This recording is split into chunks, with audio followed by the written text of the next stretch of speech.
Audiotune mempersembahkan sebuah audiobook yang berjudul Balas Dendam Istri yang Tak Dianggap.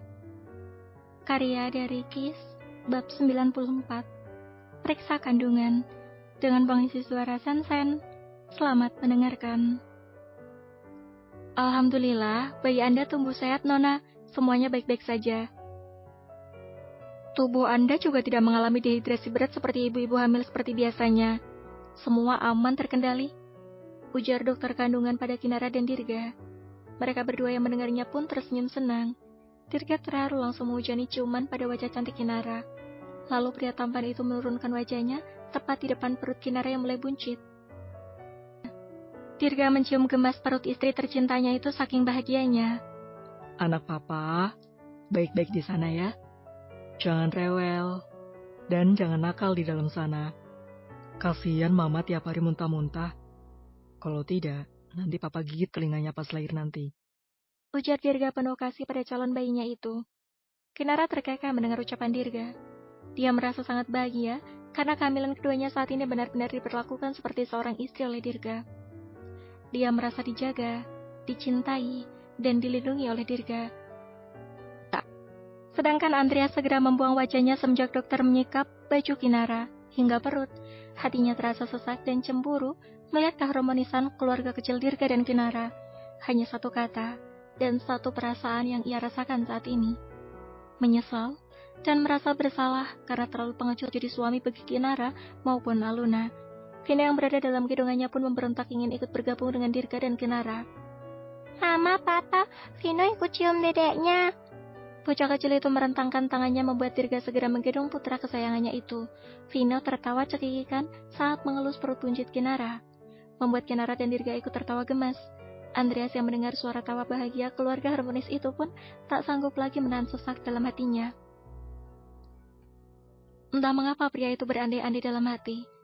Seandainya, bila dia tak menceraikan Kinara, seandainya dia tak mengabaikan Kinara dulu, seandainya dia menyayangi Vino dulu, pasti hidupnya sekarang akan lebih berwarna bersama dengan anak dan mantan istrinya itu. Atau, seandainya dia tak menceraikan Aluna dengan kejam, seandainya dia lebih mempercayai Aluna pada malam itu, seandainya dia menuruti permintaan Aluna yang ingin pindah rumah, pasti saat ini dia juga akan merasakan apa yang Dirga rasakan. Pasti saat ini, dia bisa melihat perkembangan bayinya yang tumbuh dalam rahim Aluna. Perbedaan Kinara dan Aluna, yaitu Kinara yang meminta cerai dan menolak harta Gonogini, sedangkan Aluna diceraikan dengan cara tak terhormat. Dengan kejamnya Andreas tak memberikan harta Gonogini pada wanita itu. Jahat, dia benar-benar suami yang jahat. Mata Andreas sudah mengembun. Pria tampan itu tak sanggup lagi menahan rasa sesak dalam hatinya. Aku ke toilet dulu.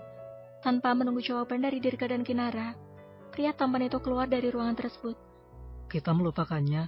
Gumam Dirga pelan membuat Kinara tersenyum getir. Itu yang dulu aku rasakan, balas Kinara pelan. Anda harus menjaga emosi Anda, Nona. Tidak boleh stres dan temperamen buruk, karena Anda pernah mengalami keguguran. Pertumbuhan bayi Anda sangat baik. Hanya saja, kandungan Anda sangat rentan keguguran, karena faktor yang saya jelaskan tadi. Jaga pola makan, jam tidur, dan perbanyak konsumsi vitamin, sayur-sayuran, serta buah. Perbanyak gerakan Anda, Nona. Ibu hamil harus banyak-banyak bergerak, tidak boleh menetap di suatu tempat. Selama gerakan itu tak termasuk olahraga berat. Lakukan olahraga ringan, contohnya berjemur di pagi hari, dan jalan-jalan tanpa alas kaki di waktu subuh. Itu sangat baik untuk kandungan Anda, Nona. Dokter wanita itu menjelaskan semuanya secara terperinci, membuat Vero dan Aluna menganggukkan kepalanya mengerti. Ada rasa sedih dalam hati Aluna, karena salah satu bayinya tak terselamatkan. Namun wanita itu berusaha tegar di hadapan Vero. Terima kasih, Dok. Vero mengajak Aluna keluar dari ruangan tersebut. Saat tiba di luar, Vero menahan tangan Aluna membuat wanita cantik itu berhadapan dengannya. Vero menatap wajah Aluna yang tertutup cadar berwarna hitam. Saat ini wanita itu memakai balutan syar'i lengkap dengan cadar. Itu semua karena dia tak ingin diamuk massa. Aluna menatap Vero dengan mata yang mengembun. Wanita cantik itu ingin menangis karena merasa sedih mendengar penjelasan dokter. Dia mengira Vero pasti akan menghibur atau memberikannya pelukan hangat. Namun, tatap mataku. Tita Vero serius membuat Aluna menggigit bibirnya menahan tangis. Ya ampun, Luna. Ada kotoran di mata kamu. Ujar Vero membuat Aluna tercengang di balik cadarnya. Bersambung. Terima kasih sudah mendengarkan.